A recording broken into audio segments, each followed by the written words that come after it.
Hello everyone, welcome back to our channel Education Hotspot. So in the last video हम लोगों ने geography 1 mark का first marathon का part cover करा था, जिसमें हम लोगों ने कुछ शॉर्ट कंसेप्ट कवर करे थे which is important for your board examination as well as for your domain examination. If you are planning to give CUET examination, I am sure most of you are planning to give that examination, and if you will choose geography as your one of your domain subject, then you need to prepare this particular subject or syllabus in this one marker concept. And with one marker concept, various detailed concept will also be covered. So धीरे धीरे as we'll proceed with the things, तो आप देखेंगे कि हम इसके साथ बहुत सारे और कंसेप्ट भी कवर करेंगे. तो आज आप लोग अपना इंग्लिश का यानी कि फर्स्ट बोर्ड एग्जाम देके आ चुके होंगे. आई होप सबका एग्जाम अच्छा रहा है. एंड अब जो नेक्स्ट एग्जाम है, अप्रोचिंग एग्जाम इज ज्योग्राफी. तो pull your socks up and just focus on this. So without wasting any time, हम लोगों ने लास्ट क्लास में 31 पार्ट तक कवर कर लिया था. सो जो भी स्टूडेंट ये वीडियो देख रहे हैं, and if you want the PDF of this, तो आप मुझे कमेंट करके बताएंगे. I will share the PDF with you on my Telegram channel पे. आप लोगों को इसकी पीडीएफ मिल जाएगी. From here you can revise. There is no need to write all the things right now because exam बहुत नियर है. Exam approach कुछ दिनों में ही आपका एग्जाम आने वाला है.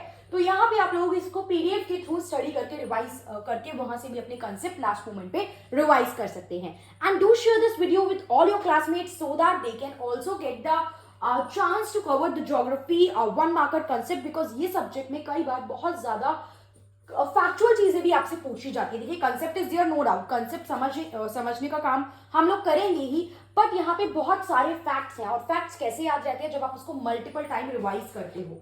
एक दो बार फैक्ट देखने से वो चीजें याद नहीं होती हैं. We need to do cramming और मल्टीपल टाइम उस चीज की रिवीजन करनी पड़ती है. Then only will able to cover और learn that thing. Okay, so let's look at this. 31 question यानी एचटीए कौन प्रिपेयर करता है, यहां तक हम देख चुके थे. Next question is which school of thought employed the marks theory. यहां पे अलग अलग स्कूल ऑफ थॉट की बात की गई थी. किस स्कूल ऑफ थॉट के बेसिस पे ज्योग्राफी को किस तरीके से स्टडी करा जाता है. अब डिटेल में भी सारे स्कूल ऑफ थॉट एक्सप्लेन करने को आ सकते हैं. तो फर्स्ट स्कूल था radical school of thought, second था बिहेवियरल, एंड थर्ड था वेलफेयर और ह्यूमनिस्टिक. तो इस वे में मैंने यहाँ पे एमसीक्यू पिक्चर यहाँ पे पुट अप कर दिए हैं. ये क्वेश्चन इस वे में आ सकता है, बट अगर डिटेल में 3 मार्कर में 4 मार्कर में ये आता है, तो आप इसको 1 2 3 इसको ये लिख के आगे एक्सप्लेन कर सकते हैं. Second is this, third is this. I hope my point is clear to all of you. तो क्वेश्चन क्या था कि मार्क्स की थ्योरी को कौन सा स्कूल ऑफ थॉट जो है वो लेके चलता है. So the answer is radical school of thought. Clear? Marks का नाम सुनते ही आपके माइंड में आ जाना चाहिए रेडिकल थिंकिंग वाले पीपल. नेक्स्ट पूछा गया कि ऐसा कौन सा स्कूल ऑफ थॉट है among all the 3 which led emphasis on social categories based ethnicity, race and religion. जो एथनिसिटी, रेस, रिलीजन इन सब के बेसिस पे चीजों की स्टडी करता है. So the answer here is behavioural school of thought. Next is which school of thought introduce social wellbeing. Society की वेलबींग, सोसाइटी का वेलबींग मीन्स वेलफेयर. तो वेलबींग की बात कौन सा स्कूल करता है? It is welfare school of thought. And the other name of this is humanistic school of thought. Clear हो गया यहां से 1 मार्कर. एंड डिटेल क्या क्वेश्चन बन सकता है? नेक्स्ट अगेन इस पे भी डिटेल क्वेश्चन बन सकता है. Nature provided opportunities and human beings make use of these and slowly nature get humanise. Humanisation of nature की बात हो रही है. नेचर आपको काफी सारी अपॉर्चुनिटीज देता है और ह्यूमन बींग उसका यूज करते हैं. इसी को हम ह्यूमनाइजेशन ऑफ नेचर कहते हैं.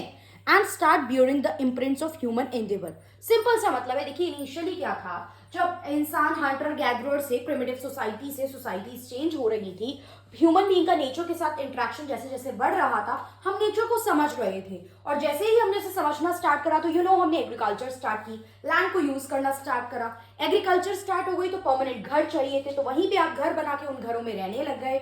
फायर की डिस्कवरी हुई. आपने अपने हथियार बनाने के लिए आपने पहले पत्थरों का, फिर आयरन का, अलग अलग मेटल्स का यूज करना स्टार्ट करा.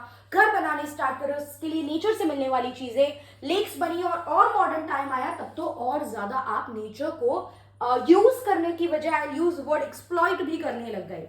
तो इनिशियल वाला जो फेज था वो था ह्यूमनाइजेशन ऑफ नेचर. नेचर को ह्यूमनाइज करते जा रहे थे. तो this is the concept of possibilism. ये जो कंसेप्ट है ये क्या होता है? पॉसिबिलिज्म. वहीं इसके वाइस वर्सा अगर मैं बात करूं कि नेचर आपको कंट्रोल कर रहा है, नेचुरलाइजेशन ऑफ ह्यूमन, वहीं अगर मैं बात करूं एक कंसेप्ट की, that is naturalisation of human. तो नेचुरलाइजेशन ऑफ ह्यूमन का मतलब क्या है कि अर्लियर तो नेचर की वर्शिप करते थे ना आप, राइट? तो ये सारी चीजें क्या हैं, ये कंसेप्ट होता है हमारा डिटर्मिनिज्म का। और इसी के बीच का एक कंसेप्ट होता है that is neo determinism. That concept is given by Griffith Taylor.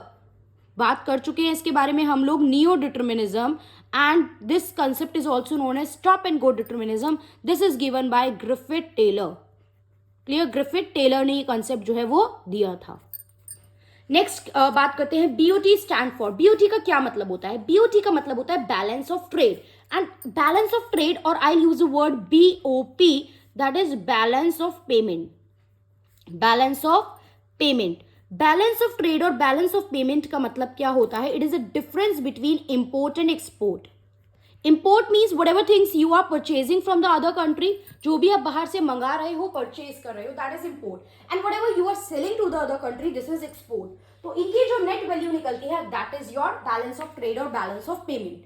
तो इंपोर्ट की जगह अगर मैं बात करूं, देखिए अगर इंपोर्ट ज्यादा होगा, अगर इंपोर्ट ज्यादा होगा, यहां पे मैं आपको एक्सप्लेन करती हूं, इंपोर्ट ज्यादा होगा एक्सपोर्ट से। ये अगर मान लीजिए 50 है, ये 40 है, तो आंसर आपका 10 आएगा।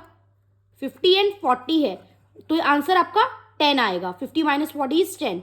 तो यहां पे आपका इंपोर्ट ज्यादा कर रहे हो, तो दिस शोज कि आपकी सिचुएशन, आपकी कंट्री जो है, the formula is export minus import. Actually I इसको रिवर्स कर दे रहे हैं। The formula is E minus I. Clear? E minus I. अगर एक्सपोर्ट 50 कर रहे हो और इंपोर्ट 60 कर रहे हो, तो the answer is -10। Clear? Import ज्यादा कर रहे हो बाहर से और एक्सपोर्ट कम कर रहे हो, देन आपका जो बीओटी या बीओपी है वो अनफेवरेबल रहेगा, नेगेटिव में रहेगा उसका balance, because that is not the good situation.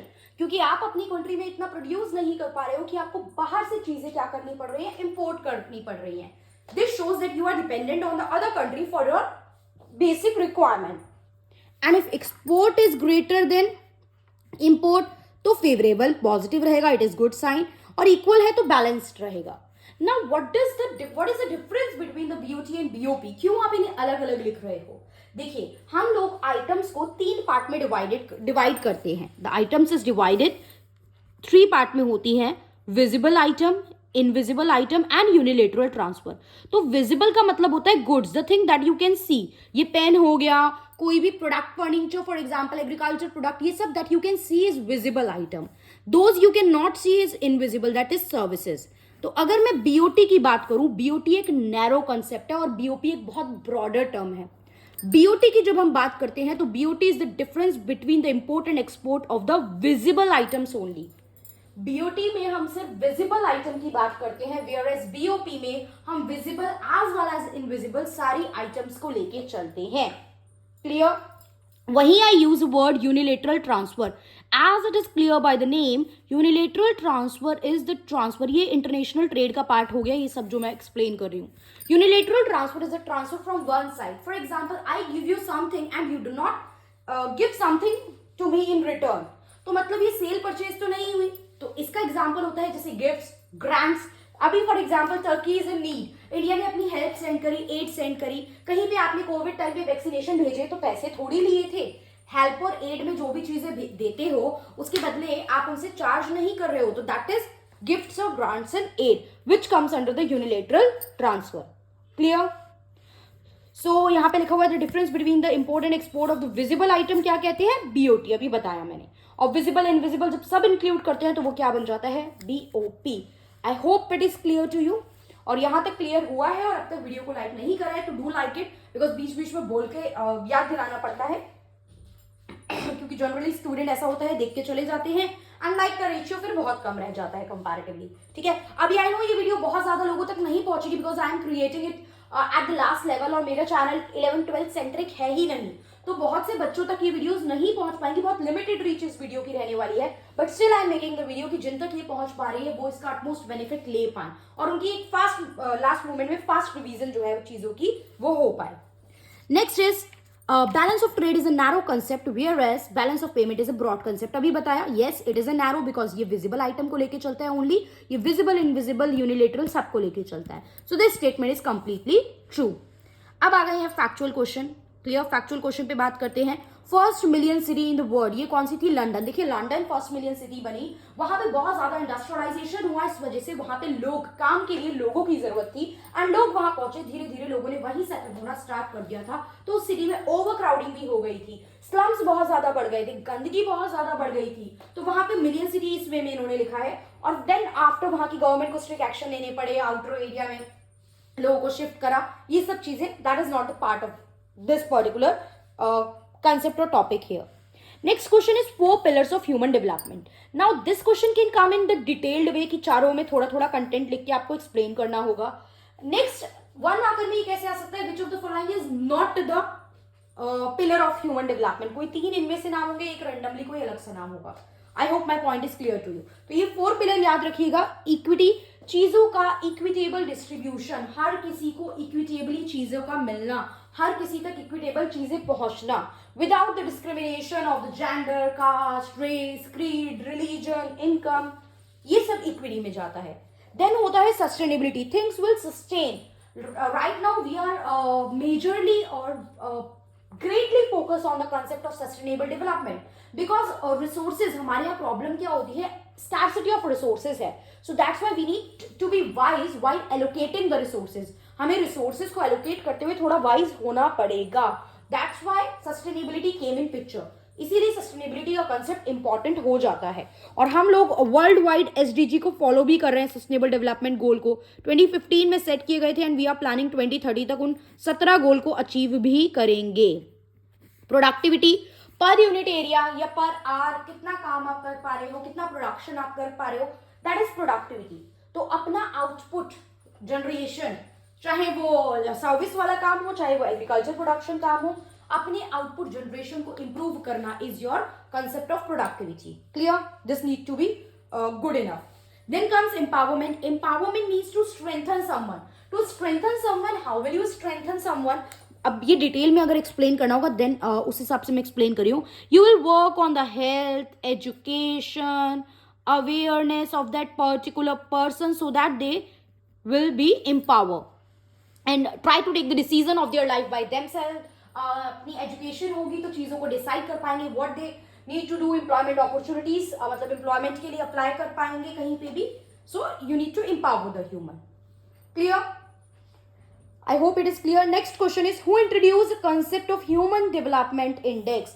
Human development का कंसेप्ट यहाँ पे कौन लेके आया? देखिए ह्यूमन डेवलपमेंट इंडेक्स पब्लिश कौन करता है, अभी बताया था लास्ट वीडियो में, UNDP, United Nation Development Programme. तो इसको जो था वो इंट्रोड्यूस करा था एक पाकिस्तानी प्रोफेसर से डॉक्टर महबूब उल हक. डॉक्टर महबूब उल हक. इंडिया में किस पर्सन, कौन पर्सन एसोसिएटेड है ह्यूमन डेवलपमेंट इंडेक्स से? The name of the person is Amartya Sen. Clear? I hope चीजें क्लियर हो रही होंगी. यहां तक हमें क्वेश्चन क्लियर हुए हैं. 31 से लेके अभी 41 तक हम लोग आ चुके हैं and I am taking it further. अभी टाइम कम है तो ज्यादा से ज्यादा विल ट्राई कि हम कवर करें क्वेश्चन.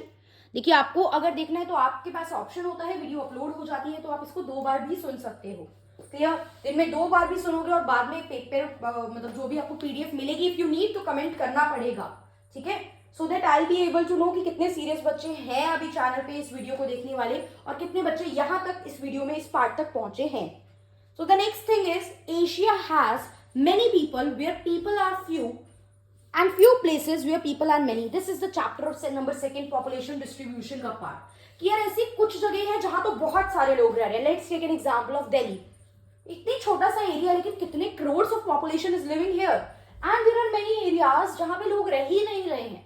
हम ना रहने का रीजन होता है पॉपुलेशन डिस्ट्रीब्यूशन के पढ़ा है ना आपने, geographical region, cultural, socio cultural region हो गया, इकोनॉमिक रीजन हो गया. ऑब्वियस बात है जहां पे मुझे कंडीशन ओके मिलेगी, वाटर फैसिलिटी अवेलेबिलिटी मिलेगी, स्टीपर से मतलब ऐसा स्लोप नहीं मिलेगा, स्लोपी एरिया, हिली एरिया नहीं होगा, बिकॉज ट्रांसपोर्टेशन ट्रैवलिंग आसान होती है. अगर वो नहीं होता है तो इकोनॉमिक अपॉर्चुनिटीज मिलेंगी, मेरे बिलोंगिंगनेस वाले लोग मिल जाएंगे. I prefer to live over there. तो ये तो बात ठीक है, लेकिन यहाँ पे क्या पूछा है वो तो लिस्ट आप पूरी याद कर चुके होंगे अब तक. यहाँ पे क्वेश्चन पूछा है ये स्टेटमेंट किसने दी थी. 4 पर्सन के नाम आपके सामने आने वाले हैं. क्लियर कट आपकी एनसीईआरटी से क्वेश्चन पिक किए गए हैं और एग्जामिनर भी आपको पता है एनसीईआरटी से ही क्वेश्चंस बनाते हैं. So you can not leave a single word from your NCERT. एक वर्ड भी आप नहीं छोड़ के चल सकते हो. Clear? So this statement is given by George B Cressey. ये स्टेटमेंट किसने दी थी? जॉर्ज बी क्रेसी ने दी थी. क्लियर? 42 तक हमें क्लियर हो गया है. So now question number 43. High density area और लो डेंसिटी एरिया. ऑप्शन मिलेंगे. अब सीधा फैक्चुअली आपको पता होना चाहिए कौन हाई डेंसिटी एरिया कौन से होते हैं एंड लो डेंसिटी एरिया कौन से होते हैं. क्लियर? तो हाई डेंसिटी एरिया वो होते हैं जहां पे 1 स्क्वायर किलोमीटर में 200 से ज्यादा लोग रह रहे हैं. 1 स्क्वायर किलोमीटर के रीजन में 200 से ज्यादा. अभी यार जैसे दिल्ली है, आप देख रहे हो बहुत से ऐसे एरिया जहाँ कंजस्टेड घर है, 5-5 मंजिल बने हुए हैं, तो उसमें कितने लोग रह रहे होंगे एक ही फ्लोर में ना. तो कई बार आप काउंट करने पे आते हो तो हो जाता है, इतना कैलकुलेशन बैठ जाता है. तो high density area are those area where in 1 square kilometre more than 200 peoples live. And low density area कैसे होते हैं? जहां पे 1 स्क्वायर किलोमीटर में एक पर्सन, लेस देन 1 तो 0 ही हो गया ना, 1 या 1 से भी कम पर्सन रहते हैं. तो ऐसे एरिया होते हैं जैसे हॉट एंड कोल्ड डिजर्ट. अब आप देखते हो आर्कटिक वाला जो रीजन है, who lives there? No one. Possible ही नहीं है ना वहां पे रह के आप लाइफ सोच पाओ. तो ये सब चीजें हैं, ये याद रखनी है आपको, क्योंकि ये तो डायरेक्ट पता होगा तो ही आंसर कर पाओगे. 200, 150, 180 इस तरीके से दे देगा, तो नहीं पता होगा तो गलत ही होगा आंसर. तुक्के से सही हो जाए वो अलग बात है. Next is which of the following is not seen at the stage 1 of the theory of demographic transition. Last video में बता चुकी हूँ, stage 1 birth rate death rate दोनों ज्यादा, स्टेज 3 में दोनों कम, स्टेज 2 में बर्थ रेट ज्यादा एंड डेथ रेट कम. तो देख लेते हैं. स्टेज 1 में दोनों ज्यादा होनी चाहिए, मतलब बर्थ रेट डेथ रेट. तो हाई फर्टिलिटी मतलब यस बर्थ रेट ज्यादा, बिल्कुल सही, ये तो होता है. यहां पे हमसे पूछा है नॉट सीन, याद रखना है. क्लियर? हाई मॉर्टालिटी मतलब डेथ रेट ज्यादा, यस ये भी होता है. बर्थ, इसका मतलब है बर्थ रेट ज्यादा, यस इट इज देयर. इसका मतलब है डेथ रेट ज्यादा, yes it is there. Illiteracy, अब इंपैक्ट देखो, बर्थ रेट ज्यादा कब होता है? When people are illiterate and people are unaware. People इतने एजुकेटेड नहीं होते हैं, अनअवेयर होते हैं, तभी बर्थ रेट ज्यादा होता है. तो ये बात भी सही है, राइट? ये बात भी सही है, ये भी होता है स्टेज 1 पे. डेथ रेट ज्यादा कब होता है? जब उस एरिया में हेल्थ फैसिलिटीज अच्छी नहीं है, साफ सफाई नहीं है, ये सब चीजें. लेकिन यहाँ पे तो लिखा है कि सैनिटेशन, तो नहीं, डेथ रेट ज्यादा है तो सैनिटेशन तो उस जगह पे नहीं हो सकता ना. तो डी इज करेक्ट, ये स्टेज 1 का पार्ट नहीं है. This is seen where death rate is low. Sanitation उन जगहों पे हो सकता है, उस स्टेज पे हो सकता है जहां पे आपका डेथ रेट कम होता है, लाइक इन द डेवलपिंग और developed country. Stage 2 and stage 3 में you will see sanitation is there. Next ये कुछ पिरामिड को लेके क्वेश्चन है, फटाफट से इनकी शेप आपको याद रख लेनी है. And if you want then you can also mention it in the comment box. I will try कि आपको ये पिरामिड डिटेल में समझा दूं. ठीक है, आप लोग कमेंट करके बताएंगे कि if you want me to explain all these pyramid in detail then I will try to explain that also. The shape of pyramid in case of expanding population. जब पॉपुलेशन एक्सपेंड की बात करें, pyramid में population और population composition का एक graph बनता है. Number of people and composition का एक ग्राफ बनता है. तो ये क्या होता है, मतलब कि कितने कितने एज ग्रुप के पीपल कितने लाई कर रहे हैं, राइट? पॉपुलेशन कंपोजिशन यही होता है ना. तो एक्सपेंडिंग पॉपुलेशन का जो वो बनता है आपका, वो ट्रायंगुलर शेप बनता है पिरामिड. और इसमें क्या होता है, ये उन कंट्रीज का होता है जहां पे डेवलपमेंट कंपैरेटिवली कम डेवलप्ड होती हैं और यहाँ पे यंग पॉपुलेशन ज्यादा है. अब कांस्टेंट पॉपुलेशन के केस में पिरामिड, यहाँ पे देखो कांस्टेंट पॉपुलेशन है, मतलब birth rate and death rate equal है, जितने जन्म ले रहे हैं उतने ही मर रहे हैं, तो वो बैलेंस हो जाती है पॉपुलेशन जब ऐसा केस होता है. तो क्लियर? ग्रोथ यहाँ पे पॉपुलेशन की या तो नेगेटिव या जीरो ही रहती है, ग्रोथ उतनी नहीं है पॉपुलेशन की. तो ये कैसा है? Bell shape. अब ये भी पूछ सकता है the shape of the pyramid where birth and death rates are equal. तो जहां पे birth rate and death rate equal है वो कांस्टेंट पॉपुलेशन है और ऐसे केस में बेल शेप्ड पिरामिड बनेगा. Clear? Next is the basic 50 question तक अभी हम कवर करने वाले हैं इस पर्टिकुलर वीडियो में. The basic need approach was developed by, अलग अलग अप्रोचेस थी ना आपकी. बेसिक नीड अप्रोच हो गया, कैपेबिलिटी अप्रोच हो गया. तो बेसिक नीड अप्रोच जो थी वो किसने दी थी, कौन सी ऑर्गेनाइजेशन है? The organization behind this is ILO, international labour organization, जिसका headquarter is in Geneva. And देखिए, अगर आपको ये वीडियो बेनिफिशियल लग रही है, हेल्पफुल लग रही है, देन आप मुझे कमेंट करके बताएंगे. सो आई ट्राई मैं एक दिन में आपको 2-2, 3-3 वीडियो भी प्रोवाइड करा दूं. आई ट्राई कि मैं एक दिन में ज्यादा से ज्यादा वीडियो आप लोगों को प्रोवाइड करा पाऊं. Next is according to Amartya Sen, access to education and health facilities will lead to human development. अगर आप उन्हें एजुकेशन दोगे, हेल्थ अच्छी करोगे तो उससे ह्यूमन डेवलपमेंट होगा. ये बात अमर्त्य सेन ने बोली. अभी मैंने बताया अमर्त्य सेन ने इंडिया में ह्यूमन डेवलपमेंट के कंसेप्ट में कॉन्ट्रीब्यूट करा। बाकी जो था एक और पर्सन का नाम हमने पढ़ा, Pakistani professor, that is Mahbubul हक।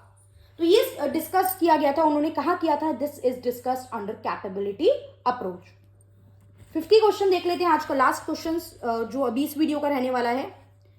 The seasonal movement of people along with their herds to mountains in summer. Summer में, गर्मियों में वो अपने जो भी वो न्यूमेरिक हर्डिंग वगैरह काम करते हैं तो अपने जितने भी हर्ड्स वगैरह होते हैं उनको लेकर वो ट्रांसफर कर जाते हैं माउंटेन की तरफ गर्मियों के समय।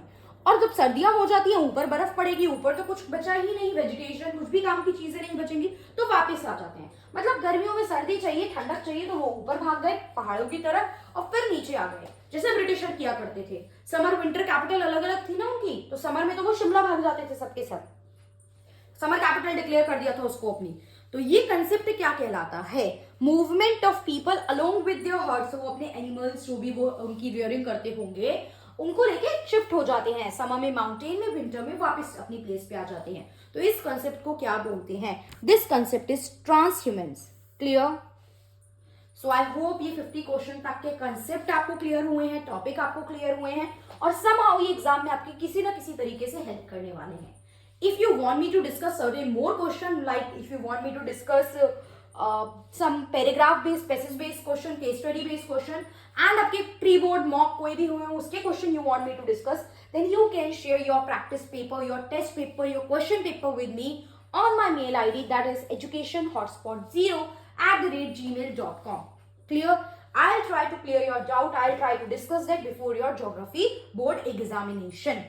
So that's all for this video. If you like this video, then do mention it in the comment box and do share it with all your classmates and friends. That's all for this video. Thank you for watching.